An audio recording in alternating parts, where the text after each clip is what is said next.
Hello tout le monde, c'est Kevin et bienvenue sur la chaîne de Fire Invest. Aujourd'hui, on va parler d'un sujet fondamental en crypto et même en finance, la centralisation versus la décentralisation. Pourquoi c'est un enjeu crucial? Parce que les banques, les gouvernements et les grandes entreprises, elles contrôlent presque tout à l'heure actuelle. Les cryptos, ça promet une alternative décentralisée et plus libre. Mais est-ce que c'est vraiment possible? Quels sont les avantages et les inconvénients de ces deux modèles?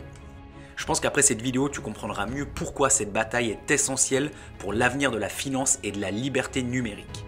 Si ce n'est pas déjà fait, pense à t'abonner à la chaîne et activer la cloche, ça m'aide énormément à continuer à produire du contenu et à partager avec toi des analyses concrètes et des stratégies avancées. Si cette vidéo elle t'apporte de la valeur, lâche un gros like, dis-moi en commentaire ce que t'en penses, vraiment ça m'aide. Installe-toi confortablement, c'est parti.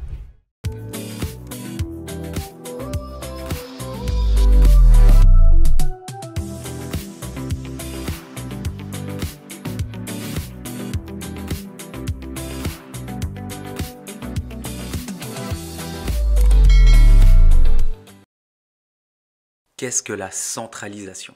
La centralisation, c'est lorsque le contrôle d'un système est détenu par une seule entité ou un petit groupe.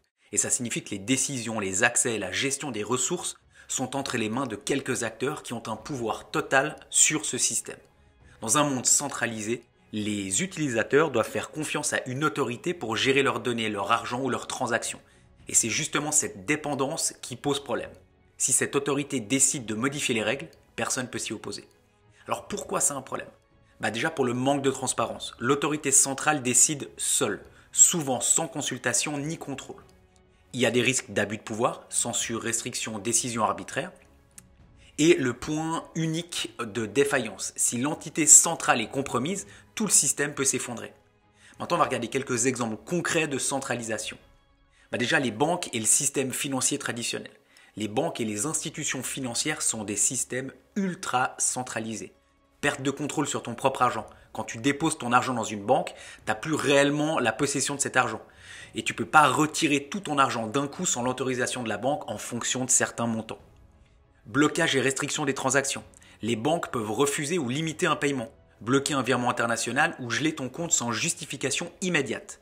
Les gouvernements ils peuvent imposer des restrictions financières comme limiter les retraits ou imposer des sanctions sur certaines transactions.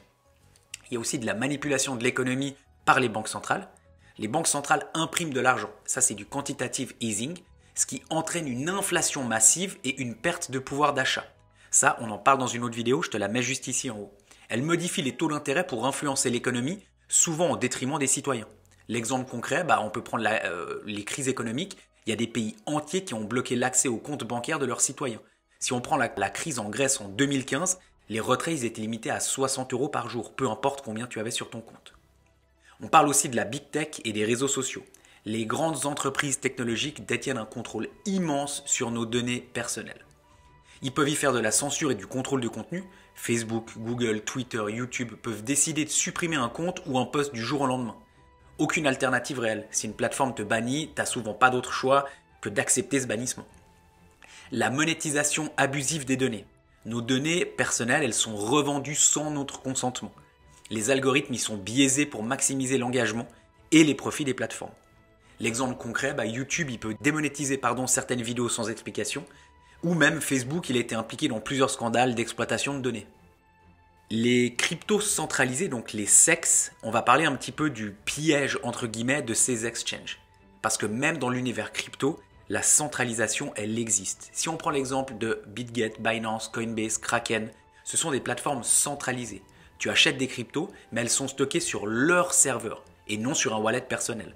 Si la plateforme décide de bloquer ton compte, tu perds l'accès à tes fonds. Not your keys, not your coin. Tu as déjà entendu ça, je pense. Si tu ne possèdes pas ta clé privée, ce n'est pas vraiment tes cryptos. En cas de faillite ou de hack, tu peux tout perdre. L'exemple concret, c'est FTX, MTGOX. Et la moralité, c'est que si un exchange crypto est centralisé, il fonctionne comme une banque, avec les mêmes risques. Alors pourquoi la centralisation pose un problème majeur? Parce que la centralisation elle repose entièrement sur la confiance envers un tiers. Mais que se passe-t-il quand cette entité centrale abuse de son pouvoir? Faillite bancaire, censure abusive, restrictions financières. L'histoire a montré à plusieurs reprises que la confiance aveugle en une autorité centrale, c'est pas forcément une bonne idée. On peut prendre l'exemple de Chypre en 2013 ou du Canada en 2022. Le gouvernement il a gelé des comptes bancaires de manifestants pour les empêcher de protester. Et si tu n'avais plus besoin de faire confiance à un tiers, c'est là que la décentralisation entre en jeu et qu'elle change complètement la donne. Pourquoi alors la décentralisation est une révolution ? Eh bien la décentralisation c'est l'opposé de la centralisation. Il n'y a pas d'autorité centrale unique qui contrôle un système. À la place, le pouvoir il est réparti entre de nombreux participants, ce qui garantit plus de transparence, plus de liberté et moins de risques de manipulation. Dans un réseau décentralisé, tout le monde peut participer au bon fonctionnement du système, sans qu'une seule entité ait un contrôle absolu. C'est une révolution parce que ça signifie que personne ne peut geler tes fonds, censurer tes transactions ou manipuler les règles à son avantage. On va voir maintenant avec des exemples concrets de la décentralisation dans l'univers crypto. Alors déjà, le Bitcoin et l'Ethereum, c'est tout simplement de la finance décentralisée, de la finance sans banque. Bitcoin, c'est le premier exemple parfait d'un système totalement décentralisé. Aucune banque ou gouvernement ne le contrôle. Tout le monde peut envoyer et recevoir du Bitcoin sans intermédiaire. Le réseau est sécurisé par des milliers de nœuds et de mineurs répartis dans le monde entier. Et pourquoi c'est révolutionnaire ? Parce qu'avec Bitcoin, tu peux envoyer de l'argent à l'autre bout du monde en quelques minutes sans demander l'autorisation à une banque. Tout ce que tu as besoin d'avoir, c'est une connexion Internet. Si on prend aussi l'exemple d'Ethereum, ça va encore plus loin en proposant la même chose que Bitcoin et surtout en plus, ça va pouvoir créer des smart contracts, des applications décentralisées, dit apps et une finance sans intermédiaire. Donc là, on est vraiment dans de la DeFi. Maintenant, on va parler un petit peu des exchanges décentralisés, donc des DEX. Et là, tu peux trader sans intermédiaire. Contrairement aux gros exchanges centralisés, donc les SEX dont on a parlé avant, où tu n'as pas vraiment le contrôle direct sur tes cryptos, les DEX ils permettent d'échanger les cryptos directement entre utilisateurs sans entité centrale. Les avantages, c'est que tu restes propriétaire de tes fonds, tes cryptos elles sont stockées dans ton propre wallet, pas sur une plateforme. Il n'y a aucun risque de gel ou de blocage parce que personne ne peut bloquer ton compte ou t'empêcher de trader. Et il y a plus de transparence parce que tout est visible et tracé sur la blockchain. Typiquement, avec Uniswap ou PancakeSwap, ça permet d'échanger les cryptos en quelques secondes sans intermédiaire. Et puis contrairement aux SEX, donc les échanges centralisés, il n'y a pas besoin de donner des informations personnelles pour créer un compte. Typiquement, il n'y a pas de KYC. On va voir maintenant un petit peu le stockage et le cloud décentralisé pour protéger tes données. Aujourd'hui, nos fichiers sont principalement stockés sur des services centralisés comme Google, Dropbox, iCloud, moi le premier, qui peuvent être piratés, censurés ou surveillés. La décentralisation du stockage, elle permet de s'affranchir des entreprises privées et d'avoir un contrôle total sur ses propres fichiers. Typiquement, il y a des solutions de stockage décentralisées comme Filecoin, Airwave ou Storj qui fonctionnent via un réseau distribué où les fichiers sont stockés sur plusieurs ordinateurs à travers le monde plutôt que sur des serveurs centralisés. Impossible de censurer ou de supprimer un fichier sans l'accord du réseau entier. Pourquoi c'est une avancée majeure ? Tout simplement déjà parce qu'aucune autorité ne peut bloquer tes transactions. Tu peux envoyer et recevoir des fonds librement, même dans un pays où les banques restreignent les transactions en crypto. Il y a aussi de la transparence totale grâce à la blockchain. Tout est public et vérifiable. Aucune entreprise, aucune banque ne peut modifier les règles sans que les utilisateurs le sachent. Plus de résistance à la censure et aux manipulations, les gouvernements et les grandes entreprises ne peuvent pas simplement fermer ou contrôler ces systèmes. Par contre, attention, la décentralisation, elle n'est pas parfaite non plus. Si la décentralisation, elle offre beaucoup d'avantages, elle vient aussi avec des défis et des limites.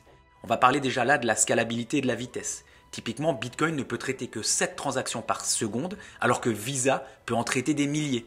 Les blockchains décentralisées sont plus lentes et plus coûteuses que des systèmes centralisés optimisés.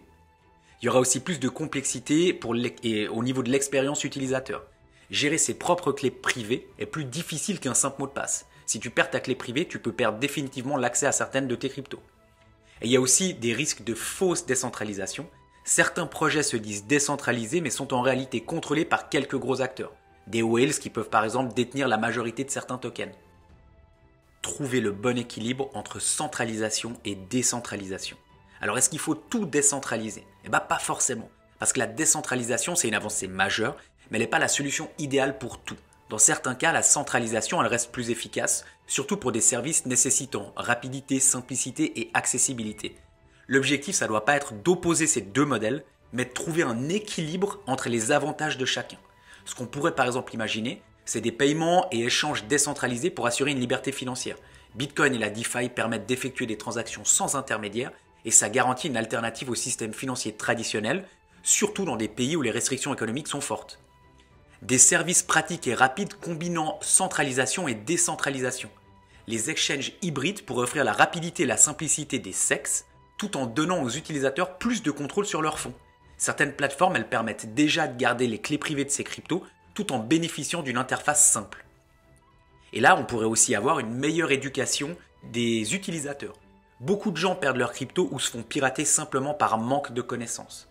Former les utilisateurs à sécuriser leurs fonds, gérer leurs clés privées et comprendre les risques, c'est vraiment essentiel pour une adoption massive de la décentralisation.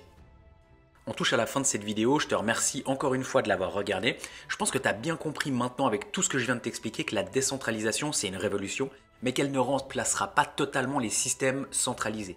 L'enjeu c'est de créer un écosystème hybride qui profite des forces des deux modèles. Alors à toi de choisir. Tu vas être maître de tes fonds et de tes données ou tu préfères la simplicité d'un système centralisé quitte à être dépendant d'un tiers. Dis-moi en commentaire ce que tu en penses, quelle est ta vision de la finance de demain. Et je te le répète encore une fois, si cette vidéo elle t'a plu et qu'elle t'a aidé à mieux comprendre les enjeux, mets un like, abonne-toi et active la cloche pour ne rien rater, ça m'aide énormément. Je te dis à bientôt et d'ici là n'oublie pas, agis aujourd'hui pour devenir demain.